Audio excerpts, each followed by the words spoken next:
Yeah, bring it up. Okay, this is 1 Samuel 16 and 11.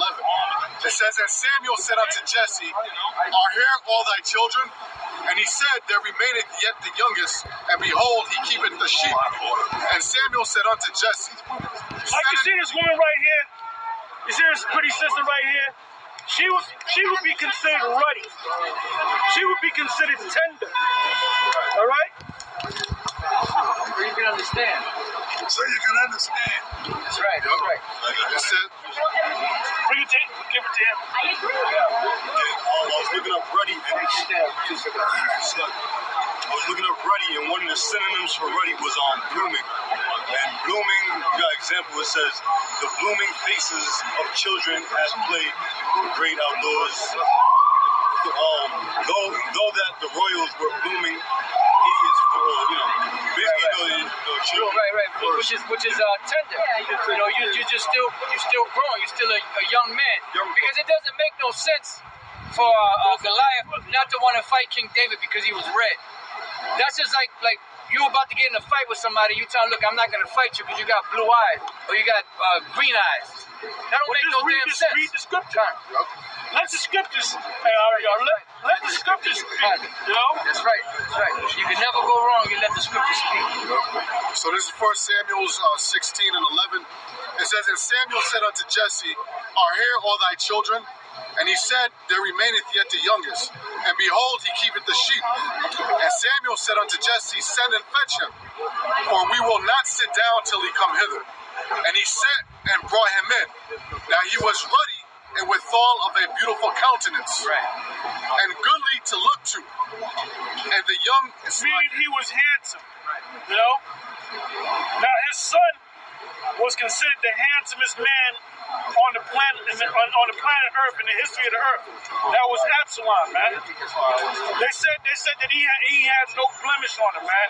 He was like perfect from head to toe, and the people loved him so much that the Israelites almost followed his son, man.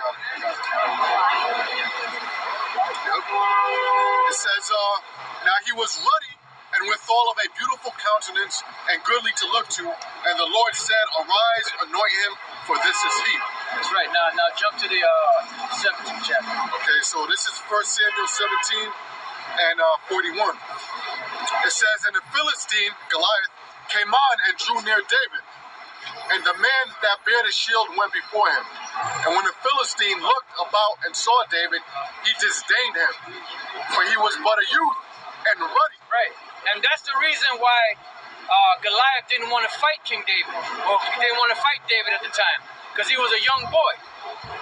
That's why even his brother, when he came there, he basically was coming. They thought he was being mischievous, because they said, "Look, you just come in because you just want to see the fight." And then when he saw that nobody would stand up, the Spirit of the Lord came on him, and he said, "Nobody gonna deal with this guy? You know what? I'm gonna go deal with him." You know, and then Goliath, which was a champion, he done defeated and killed many men. He looked at this young stripling, this young skinny boy, you know, of a beautiful countenance, as the scriptures say, and he said, "Man, I'm not gonna fight this guy, man. This guy's ruddy. He's but a youth, man." You know, can I say something? Now you see the top of that light bulb? That's how tall Goliath was. Yeah, that's right. Okay. So you gotta imagine a man that tall, looking at King David was probably what, like about maybe 7 feet tall, 6 feet tall, 7 feet tall. Sign right there. Yeah, he might have been the size of this right here. And he probably was skinny too, like that.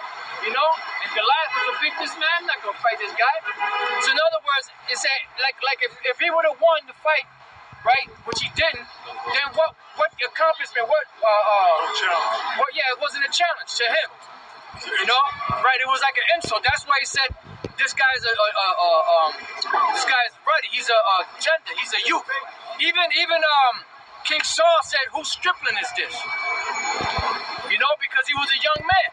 That's the reason why he didn't want to fight. But you have so-called scholars that try to use this scripture to try to say that King David was red, which is just total bullshit. Yeah, that's like that saying they would have said, pick on somebody your own size. Right, exactly. That's why he's like, that's an embarrassment, man. Yep. You know, they just said, pick out somebody your own size. Yeah, and then you see what King David did. He took 5 smooth stones. He took a sling and put a stone in it. He swung it around and said, "Look, you come to us with all this crap. I'm coming to you in the name of the Lord." He flung that thing, and that thing. Did you hear that, Nate?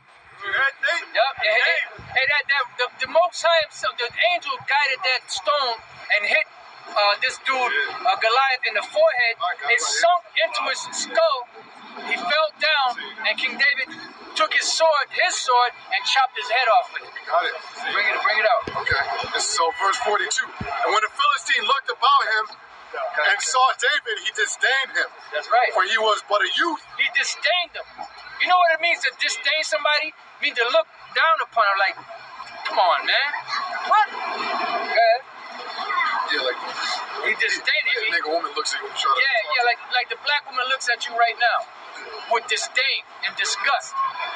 That's how Goliath was looking at King David. Okay?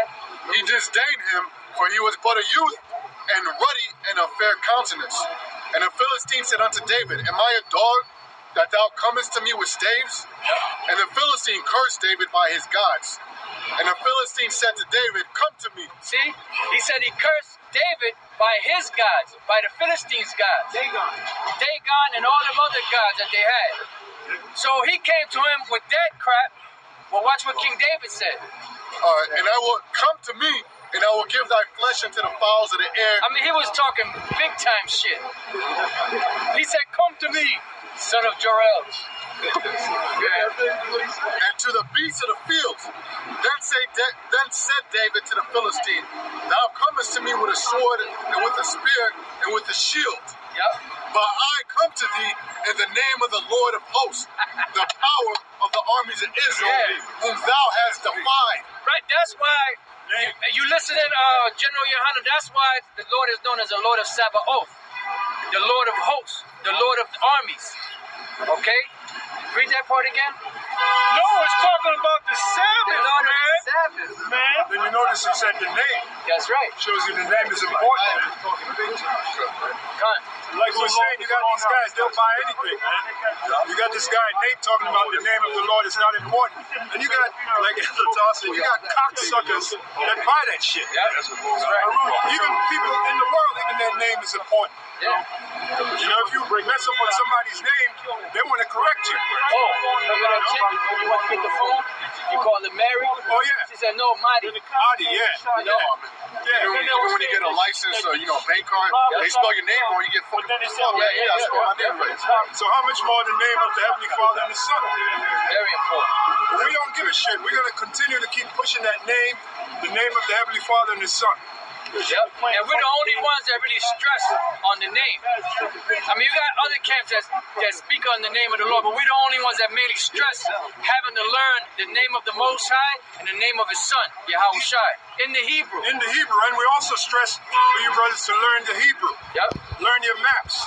Yep. It's like Elder Tal always says, it's not about standing on the corner calling the white man the devil. It goes further than that, man. Yep. It's about building yourself up. It's about building yourself to be a Hebrew Israelite. That's right. How the hell are you going to be a Hebrew Israelite and you can't speak Hebrew? What kind of shit is that, man? That's right. A lot of you guys, you look at this thing as entertainment. We're not, well, 1 Corinthians 4:9 says about we're set up as a spectacle. Another word for spectacle is entertainment. But really, you're here to learn, man. You're here to build yourself up through the spirit of Yahweh Shem Yahushai. What's that? All I get understanding. Yeah. That's right. Go ahead. I got something real quick. This is Ezekiel chapter 33, verse 30. Also, thou son of man, the children of thy people still are talking against thee by the walls and in the doors of the houses, and speak one to another, every one to his brother, saying, Come, I pray you, and hear what is the word that cometh forth from the Lord. Yeah, I'm just going to come out and say it. Some of you come down here to be entertained. The Lord know who you are, and the Lord's going to deal with you, man. Yep. You know? And we ain't gonna play no games no more. Not that we were before, but we ain't gonna play no games, man. This is deadly serious. It says, work out your own salvation with fear and trembling. What the hell do you think fear and trembling mean? Just that. You think this is a walk in the park? You know, like you're just skanking? Go ahead, brother. And they come unto thee as the people cometh. And they sit before thee as my people, and they hear thy words, but they will not do them. I'm going to give you an example. They hear thy words, but they will not do them. Now, how many times have we gone through the scripture of long hair? How many times? We've gone through the scripture of long hair plenty of times. But yet, you still got guys that have that long hair, man. Paul said we have no custom.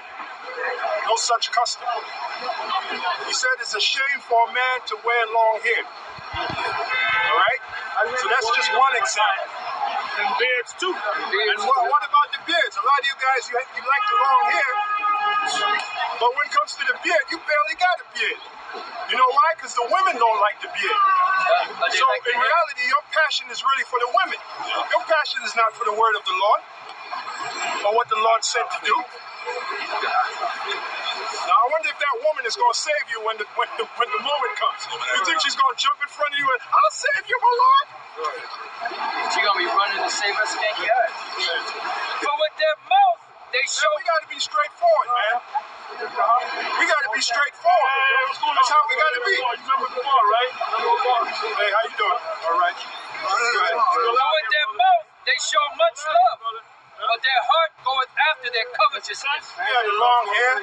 Go ahead. And lo, thou art unto them as a very lovely song. Yeah, some entertainment. Yeah, some entertainment. Go ahead, brother. Of one that hath a pleasant voice and can play well on an instrument.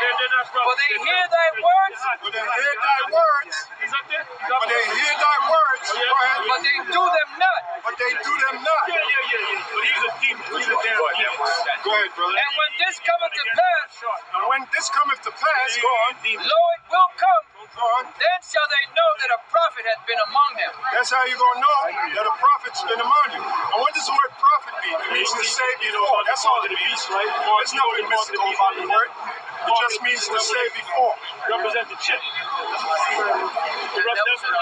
So he's teaching, he's saying that it doesn't represent the chip. And you got to look at this thing very serious, man. This He's is saying that very the mark of the serious. beast is talking about This is not just about entertainment. This is very serious. You realize America is about to be destroyed? 13 is talking about it. And it's not just to say America is going to be destroyed. The Lord is going to make an example of this place. It's going to be a great destruction. Okay. A sword destruction. Right, that's right. That's it. The Lord said that day You know what, brother? You follow that me. men are going to tremble You follow in me. that day, man. That's What is that? Amos, the 8th chapter, 10th verse. Amos 8, all right, man. You got a lot of guys that are full of shit, man. Let me just come out and say it. You got a lot of guys that are full of shit. This is Amos chapter 8, verse 10. And so y'all know, you saw the brother. That's the brother from back in One West. You know, he had said he had came down, saluted me. I don't recognize his face and everything. But he said he had just came down from Yohana, right? So I basically told him, I said, Yohana's full of shit. Yeah, speaking about full of shit. He's full of shit, man. And then basically, I said, he goes off. He doesn't teach the same thing that we teach, you know? So he said, I got to check out both of y'all to see you got the truth. I said, you go up there, you're going to get confused. I said, the truth is right here, man. I said, you know about the mark of the beast, right? And he was confused. I said, the mark of the beast is that chip. He said, well, I got to do this. So I said, you know, but this guy haven't been around for years. He's another one. You know? You know? First of all, you hear a guy say that you can do your woman in the butt. Right there and then, man, you should be done listening to that guy. Any guy that tells you you can F your woman in the butt, that's sodomy, man. Can I say something? Yeah, go ahead. Why would you? I didn't do that shit in the world, man. Exactly. Why would you want to pop your woman in the ass? That's sodomy. Well, isn't the vagina enough for you? But you know what? In this new homosexual era that we're living in, right? Yohana's pushing that shit because he got faggots up there. Don't listen to that camp. We got guys that are faggots in that camp. You think I'm lying? You can pull up the damn thing. Yeah. Gods in general. Right? We can pull it up. This guy said it's all right for homosexuals to come in the truth. I'm going to put it out there. If you're a faggot, you ain't coming to the truth, man. Yahweh Shem Yahweh Shai, if you ever got popped in your ass, just leave now, man.